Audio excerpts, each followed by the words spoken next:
the room. I'd always hated tidying my room.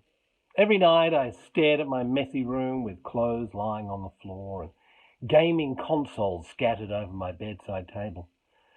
I'd just been playing too much of that Minecraft game. Oh, and don't mention my Lego. I can't get into bed without my mum yelling at me to tidy my room. I just respond with the most creative response I can. I do sleep. Tidying my room was boring, bad, boring, and games are awesome and glorious, and oh, I got distracted. But one night, it all changed. I was on my Nintendo Switch yelling, "Let's go!" every time I got a new high score when my mum told me to go to bed.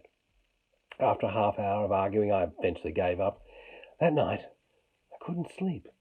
Not because I was scared, but it was because my sister Lucy was screaming like a baby. Probably because she was a baby. Eventually my eyes felt heavy and I drifted away into my dreams. All of a sudden I was in the hallway of our house at midnight. You know how you have those really, really weird dreams?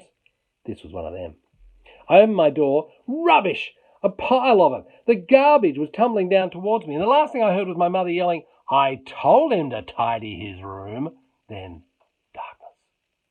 My eyes flung open. Could that be the future? Could that be what happens to me in years to come? Surely not. If I wanted to die, I certainly would not like to die from a monstrous mountain of garbage falling on me. Call me crazy, but I'd say that dream changed my life. That was the day I decided to tidy my room.